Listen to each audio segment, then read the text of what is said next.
मुंबई की राजनीति में आज सुबह सुबह बड़ा संकेत मिल गया है। बीजेपी ने मुंबई महानगर पालिका के अपने कार्यालय में पूजा अर्चना कर साफ कर दिया है कि इस बार लड़ाई सिर्फ चुनाव की नहीं, सत्ता की है। और अब नजर कल सुबह पर है। सुबह ठीक 10 बजे बीजेपी मुंबई अध्यक्ष अमित साटम फॉर्म भरने पहुंचेंगे और उनके साथ रहेंगे मंत्री मंगल प्रभात लोढ़ा। यानी मंच तैयार है, संदेश साफ है। बीजेपी पूरी ताकत के साथ मैदान में उतर चुकी है। बीजेपी ने एक और बड़ा दावा किया है। पार्टी नेताओं का कहना है कि वो किसी को कम दिखाने के लिए राजनीति में नहीं आए, बल्कि मुंबईकरों के विकास के लिए साथ आए हैं। यही नहीं, मन से अगर साथ आना चाहे तो बीजेपी ने खुले दिल से स्वागत का ऐलान कर दिया है। सिर्फ मन से ही नहीं, शरद पवार गुट के नगर सेवक राव राणे अगर बीजेपी के साथ आते हैं तो पार्टी खुश होगी, ये भी साफ कर दिया गया। और सबसे बड़ा राजनीतिक बयान, बीजेपी ने सीधे सीधे कह दिया है मुंबई का महापौर महायुति का ही होगा। भले ही नगर सेवक की संख्या ज़्यादा हो, लेकिन बीजेपी ने अपनी मंशा खुलकर जाहिर कर दी है। इसी बीच बीजेपी नेता गणेश कंकर ने ठाकरे बंधुओं पर तीखा हमला कर दिया। कहा मराठी की राजनीति बहुत हो चुकी, कभी विकास के मुद्दे पर भी बात करो। तो साफ है, मुंबई की सियासत अब नए मोड़ पर है। सवाल यही है, क्या मनसे और एनसीपी के समीकरण बदलेंगे और क्या महापौर की कुर्सी वाकई महायुति के खाते में जाएगी? राजनीति गर्म है और मुंबई का सियासी पारा अभी और चढ़ना तय है। एक तर तुम्हा सगळ्यांचं मनापासून स्वागतही करतो आणि बराच वेळ अजून असला तरी आभारही मानतो। आपण सर्वजण आज सकाळी आमची पूजा सुरू झाली तेव्हापासून या ठिकाणी आहात आणि आपण बघू शकता की आमची पूजा आपल्या मराठमोळ्या पद्धतीनं जी आपण नेहमी पाहिली असेल, वास्तूची शांती, आणि या पूजेला आमच्या गिरगावातल्या नगरसेविका तेंडुलकर वहिनी बसल्या। अतिशय म्हणजे नऊवारी साडी, त्यांचे पतिदेव सोहळ्यामध्ये आले होते आणि त्या स्वतः पुरणपोळीचा नैवेद्य घेऊन आल्या होत्या। त्यामुळे अतिशय मराठमोळ्या पद्धतीनं पूजा झाली। आपण सर्व या ठिकाणी आलात आणि मला असं वाटतं की ज्या वास्तूमधून पुढची 5 वर्ष आम्हाला मुंबईकरांची सेवा करायची आहे, त्या वास्तूमध्ये आम्ही आज वास्तुशांती केली, पूजा केली आणि उद्या ठीक सकाळी 10 वाजता सर्व मान्यवरांच्या उपस्थितीमध्ये आमचे मुंबईचे माननीय अध्यक्ष श्री अमित साटमजी हे बरोबर 10 वाजता या कार्यालयामध्ये येतील। सोबतच माननीय मंत्री श्री लोढाजी, आशिष शेलारजी, आमचे सर्व मान्यवर जे आता इथे आहेत, शिंदे साहेब आहेत, राजाजी आहेत, आमचे सर्व मान्यवर मंडळी या फॉर्म भरण्याच्या कार्यक्रमाला उपस्थित असतील। आपल्या सर्वांची उत्सुकता आहे उमेदवाराच्या बाबतीत। तर उद्या सकाळी आमचा उमेदवार जाहीर होईल आणि 1 तासापूर्वी तुम्हा सगळ्यांना गोड बातमी देऊ आणि तुम्हाला पेढेही देऊ। आमचा महापौर पदाचा उमेदवार कोण आहे, उद्याचा होणारा महापौर कोण आहे, हे तुम्हाला बरोबर सकाळी आम्ही सांगू।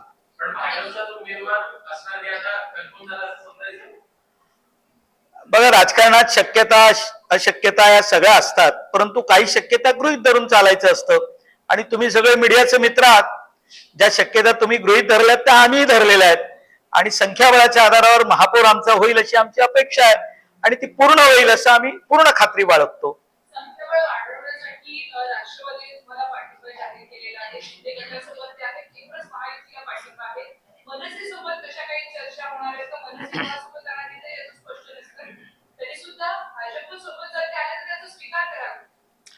बघा, मी यापूर्वी देखील स्पष्ट म्हणालेलो आहे, या सभागृहामध्ये जनतेने आम्हाला जे बहुमत दिलेलं आहे ते कुणावरती कुरघोडी करायला दिलेलं नाही किंवा कुणाला कमीपणा दाखवायचा आहे यासाठी आम्ही ते आलेलो नाही आहोत। या मुंबई महापालिकेत आम्ही आलेलो आहोत ते मुंबईचा विकास करण्यासाठी, या मुंबई महापालिकेला भ्रष्टाचार मुक्त करण्यासाठी।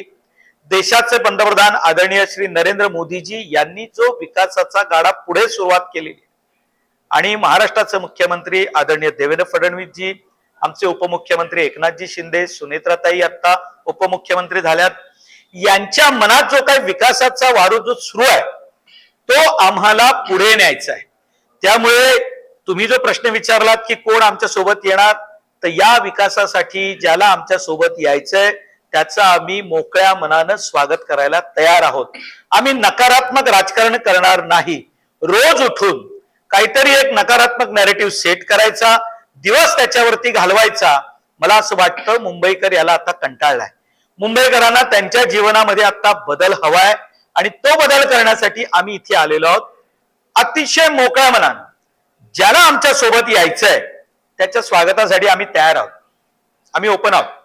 गणेशजी, शरद पवार राष्ट्रवादीचे ते एक नगरसेवक आहेत अजित रावराणे, त्यांनी म्हटलंय की मला निधी मिळणार हा शब्द मिळाला आहे म्हणून मी आता महायुतीसोबत चाललेलो आहे. अशा पद्धतीचे शब्द तुम्ही इतरांना सुद्धा देणार आहात का? कृष्णा मनसेला किंवा ते अजून सोबत आलेले नाहीयेत त्यांना, आणि हा उद्धव ठाकरेंनी शिवसेनेला एकटं पाडण्यासाठीची ही खेळी म्हणायची. बघा, असं आहे की रावराणे आमच्या सोबत येत असतील तर त्यांचं मनापासून स्वागत करतो.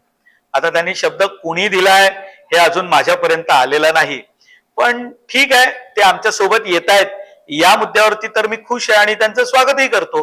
निधीचा शब्द जो आहे हा नेमका कुठून आला याची मला माहिती घेऊ द्या. त्यांनी म्हटले की एकनाथ शिंदेंनी स्वतः मला हा शब्द दिलाय की तुम्हाला कुठेही निधी कमी पडणार नाही, आणि या शब्दाखाली मी विकासाच्या निधीची गोष्ट आहे ना, त्यामुळे विकास करण्यासाठी त्यांच्या प्रभागात त्यांनी जर का काही प्रोजेक्ट मागितले असतील, काही विकासासंदर्भात मागितलं असेल तर ते हो म्हणाले असतील, त्यांचं स्वागत आहे, स्वागत आहे त्यांचं. सोबतच आता ज्या प्रकारे उल्लेख केला की पूजेसाठी तुमच्या इकडे नगरसेविका बसल्या होत्या, असा तर्क लावला जातोय की पूजेसाठी बसेल तेच नगरसेवक पदाचा दावेदार असेल, तर असं काही आहे का? तेंडुलकर याच महापौर होणार आहेत. नाही, बघा, म्हणजे मला एक कालही हा प्रश्न विचारला. बघा, असं आहे की पूजा घालत असताना आमच्या तरुण नगरसेविका, काही गिरगावातल्या मराठी नगरसेविका, आम्ही काही 3-4 तरुण नगरसेवकांची नावं काढली होती की त्यापैकी कुणाला बसवायचं, तर त्यामध्ये तेंडुलकर वहिनींचा नंबर लागला. यामध्ये प्रामाणिकपणे उपनगरातल्या 2 नगरसेविका होत्या ज्या पहिल्यांदा निवडून आलेल्या आहेत. काही नगरसेविका या समोरून म्हणाल्या की नाही, तुम्ही त्यांचा नंबर देत असाल तर आमची काही हरकत नाही, आणि मुळात असं आहे, गिरगावच्या आहेत, त्या म्हणाल्या मी तयार आहे, त्यामुळे आम्ही त्यांना संधी दिली पूजेला बसायची. त्याचा महापौर आणि उपमहापौर या पदाशी काही संबंध नाही हो साहेब.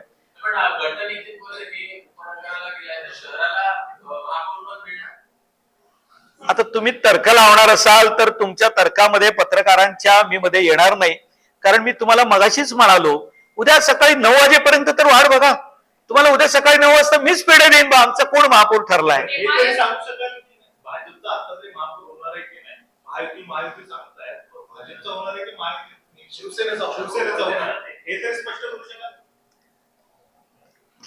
महापौर महायुतीचाच होणार आहे.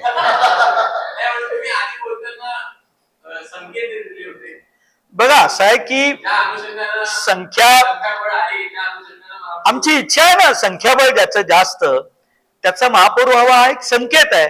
त्यामुळे मी गटनेता भारतीय जनता पार्टीचा आहे. एकदा महापौर बसल्यानंतर गटनेता हा सभागृह नेता होतो, त्यावेळी मी सर्वांचा असेल, आणि आताही मी त्या भूमिकेत आहे. माझं आज सकाळी विविध विषयांवरती अमेय गोलींशी 2दा बोलणं झालं. आम्ही एकत्र महापालिकेत काम केलेलं आहे, त्यामुळे पक्ष म्हणून इच्छा प्रकट करण्यात काय गैर आहे. पण हेही सांगतो की आम्ही महापौर आहे हा महायुतीचाच बसणार आहे, या बाबतीत तुम्ही अजिबात शंका बाळगू नका. अशी इच्छा शिवसेनेकडून विशेषतः अमेय गोलेंनी पण व्यक्त केली आहे. बाळासाहेबांचं जन्मशताब्दी वर्ष आहे, शिवसेनेचा महापौर व्हावा अशी इच्छा त्यांची सुद्धा आहे. बघा, असं आहे की आदरणीय बाळासाहेब हे आम्हा सर्वांना वंदनीय आहेत, आणि त्या निमित्तानं त्यांच्या पक्षाकडनं इच्छा आली असेल तर ती इच्छा प्रकट करण्याचा त्यांना पूर्ण अधिकार आहे. राजकारणात जर तर हे कायम होत असतं, काय होईल हे उद्या सकाळी 9 वाजता तुम्हाला कळेल.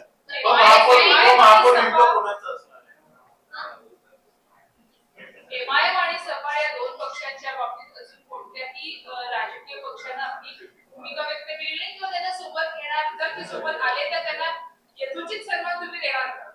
जो इतर ठिकाणी भाजपनं एमआयएम सोबत जाण्याचा निर्णय घेतला, तो मुंबईत होईल का? मी म्हणालो की काही गोष्टींचा उलगडा उद्या सकाळी 9 वाजता तुम्हाला होईल, आणि विशेषतः सगळ्या बाबी थोडं राखून ठेवा. 11 तारखेला बऱ्याच गोष्टी तुम्हाला कळतील. ज्यांना असं वाटतं की मुंबई महापालिका ही आमचीच आहे, मुंबई आम्हीच चालवणार, मुंबईमध्ये जिथे काही धोरण ठरवायचं असेल ते आम्हीच ठरवणार, मुंबईमध्ये जिथे तोरण बांधायचं असेल ते आम्हीच बांधणार, आमच्याच बंगल्यातनं कारभार चालणार, हे त्यांना 11 तारखेला कळेल. या मुंबई शहरातला महापौर हा मुंबईकरांचा असेल. या मुंबई शहरातला महापौर हा कुणा एका व्यक्तीसाठी काम नाही करणार, या मुंबई शहरासाठी काम करणार आहे. त्यामुळे काही गोष्टी तुम्हाला 11 तारखेला कळतील, आणि मला असं वाटतं की 11 तारखेला मुंबईकरांना खात्री पटेल की होय, आता मुंबई महापालिका ही सामान्य मुंबईकरांसाठी काम करणार आहे. पण ठाकरेंनी शिवसेना आणि काँग्रेस यांच्याकडनं सुद्धा महापौर उपमहापौर पदाचे कॅन्डिडेट दिले जाण्याचे करतात. ही लोकशाही आहे, त्यांना पूर्ण अधिकार आहे. जनतेनं आपल्याला काय कौल दिलाय हे जर त्यांना कळलं तर तो निर्णय त्यांनी घ्यावा. अन्यथा लोकशाहीमध्ये उमेदवार महापौर पदाचा द्यावा न द्यावा हा त्यांचा विषय आहे. गेल्या वेळेस त्यांचे उमेदवार बिनविरोध कसे निवडून आले ते तुम्हाला माहिती आहे. त्यामुळे आत्ताची जी परिस्थिती आहे त्याचं विश्लेषण त्यांनी करावं. उमेदवार द्यावा न द्यावा हा त्यांचा विषय आहे. गणेशजी, खरं तर निवडणुकीच्या पूर्वी प्रचार सभा गाजल्या, एकंदरीत प्रचार केला गेला तो मराठी अमराठी अशा मुद्द्यावरून केला गेला. निवडणूक झाली, निकाल लागला, भाजपला मोठ्या संख्येने जय मिळाला. आता भाजप मराठी मुद्द्यावरती आपली छाप असल्याचा एक दाखवण्याचा संकेत देण्याचा प्रयत्न करते का? आजची पूजा असेल किंवा इथून पुढची भाजपची वाटचाल असेल ती अशा मराठमोळ्या पद्धतीने होणार? मला एक कळत नाही, कुणी असं रोज उठून सांगितलं मी मराठी आहे तर आम्ही काय अमराठी आहोत का? हा गणेश कणकर कोण आहे? प्रभाकर शिंदे जे माझ्या शेजारी बसले ते कोण आहे? मागे माझ्या सुषम उभा आहे, सुषम कोण आहे? हरीश बांदिरगे कोण आहेत? रवी राजाजी माझ्याशी जेव्हा भेटतात तेव्हा आम्ही मराठीतच बोलतो. आम्ही काही दुसऱ्या कुठल्या भाषेत चर्चा करत नाही. म्हणजे मी म्हणजेच मराठी, आम्ही म्हणजेच महाराष्ट्र, हे ज्यांना वाटत असेल त्यांना वाटत असेल. आम्ही आमचं मराठी पण कधीच सोडलेलं नाही. दुसरी बाब, आम्ही मराठी हा नॅरेटिव्ह किती दिवस हा विकासावरती एकदा तर बोला. आम्ही कुठे जाणार आहोत? आम्ही मराठीच आहोत. आणि या मुंबईकडे वाकड्या डोळ्यानं जर कोणी पाहिलं ना तर पहिला दगड मी उचलेन. पक्ष वगैरे हा विषय प्रत्येकाच्या वैयक्तिक विषयातला भाग आहे, पण मराठी म्हणून मी माझी ओळख कशी विसरेन? आणि त्यामुळे यावरती निवडणुका ज्यांना चालवायच्या त्यांनी अनेक वर्ष चालवलं. शेवटी प्रश्न हा आहे की ज्या मराठी माणसाच्या नावावर तुम्ही एवढी वर्ष राजकारण केलं, निवडणुकीत तुम्ही एकदा तरी त्या मराठी माणसाला काय देणार आहोत निवडणुकीनंतर चर्चा तरी केली का? एकदा सुद्धा त्यांच्या भाषणामध्ये या मराठी माणसासाठी आम्ही हे करणार आहोत, 25 वर्षात आम्ही केलं आणि यापुढे करणार आहोत का? मुंबईतला मराठी माणूस मुंबईच्या बाहेर फेकला गेला, कधीतरी तुमच्या भाषणात उल्लेख आले का? बीडीडी चाळीतला मराठी माणूस काय परिस्थितीत होता, आज कुठे आहे, या बाबतीत एकदा तरी उल्लेख आला का? त्यामुळे मला असं वाटतं त्यांचं राजकारण त्यांना करू द्या. आम्ही या ठिकाणी बसलेलो आहोत ते मुंबईकरांच्या, सामान्य मुंबईकरांच्या आयुष्यात बदल घडविण्यासाठी बसलेलो आहोत. त्यामुळे आम्ही आमचं काम करू, त्यांचा नॅरेटिव्ह त्यांना चालू द्या. मालेगाव महापालिकेमध्ये शिवसेने आधी एमआयएमची चर्चा सुरू आहे सध्या सत्ता स्थापने संदर्भात. दादा भुसे यांनी एमआयएमच्या सांगितल्याची भेटही घेतली आहे. कुठे? मंत्री दादा भुसेने महापालिकेमध्ये मालेगावच्या. अरे आपण मुंबई महानगरपालिकेची चर्चा नाही नाही आज आज आज आज आज आज आपण फक्त मुंबई महापालिकेच्या संदर्भात बोलूया. आज मी तुम्हाला चांगलं मस्त पूजेचं जेवण आपण 25 वर्ष त्यांची सत्ता होती, त्यांची आस्था जी आहे ती अशी काही आहे किंवा त्यांना अजूनही मुंबई महापालिकेत असावं असं वाटतंय. हे सगळं विकून जावं त्यासाठी यांची पूजा नाही. असं नाहीये. मी वेगळा विचार करतो. आम्हाला राष्ट्रीय स्वयंसेवक संघाचे संस्कार आहेत. आम्ही राजकारणात आलो ते वेगळ्या उद्देशाने आलेलो आहोत. एकतर तू राहशील किंवा मी राहीन, मीच काय ते ठरवेन, मी आणि माझे कुटुंब, याच्या पलीकडे राजकारण करणारे आम्ही सर्व मंडळी आहोत. बघा, मुंबईचा विकास करण्याचं मी जेव्हा आपल्या समोर म्हणतोय किंवा महायुतीचा महापौर उपमहापौर ज्या वेळेला बसतोय त्यावेळेला सर्वांना सोबत घेऊन जाण्याची आमची कल्पना आहे. आम्ही सगळ्यांना सोबत घेऊन जाणार आहोत. मला याची पूर्ण कल्पना आहे की ज्या दिवशी महापौर उपमहापौर पदाची निवडणूक होत असेल त्यावेळेला माझ्या समोर बसलेले जे कालपर्यंत आमच्या सोबत होते, काही मुख्यमंत्री पदासाठी त्यांनी विचारांची तडजोड केली तर तिकडे गेले, आता ते तिकडेच राहणार आहेत, कारण पुढची अनेक वर्ष ते विरोधी पक्षातच असतील. पण त्यांनाही सोबत घेऊन आम्ही चालणार आहोत, कारण आम्हाला मुंबईचा विकास करायचा आहे. आम्ही कोणाच्याही द्वेषाचं राजकारण, कोणालाही कमी लेखणं, कोणालाही टोमणे मारणं हा सगळा प्रकार आम्ही करणार नाही. आम्ही आमची भूमिका घेऊन स्पष्टपणे चालणार आहोत. आलात मुंबईच्या विकासासाठी तर तुमच्या सोबत, नाही आलात तर तुमच्या शिवाय पण या सामान्य मुंबईकरांच्या आयुष्यात बदल घडविण्यासाठी आम्ही इथं आलोय आणि आम्ही तो करणारच. गणेशजी, एक राजकीय घटना आहे. CBDC संदर्भातला आज मुंबईच्या लोकलमध्ये आणखी एक महत्त्वाची मोठी घटना घडली आहे. गर्दीमुळे 2 प्रवाशांचं भांडण झालं आणि यामध्ये 3ऱ्या प्रवाशाला त्याचा फटका बसला, त्याचा डोळा फुटलेला आहे अक्षरशः. वारंवार अशा घटना समोर येत आहेत. यापूर्वी सुद्धा मृत्यू झालेले आहेत आणि आज डोळा फुटलेला. विशेष करून कुठे घटना घडली? मध्ये झालेला प्रकार आहे बांद्रामध्ये. नाही, मला या घटनेची खरंच माहिती नाही. सकाळपासून मी इकडे आहे, मला खरंच कल्पना नाही. मी या घटनेची पूर्ण माहिती घेईन आणि मग तुमच्याशी बोलेन. मला माहिती नाही. थँक्यू.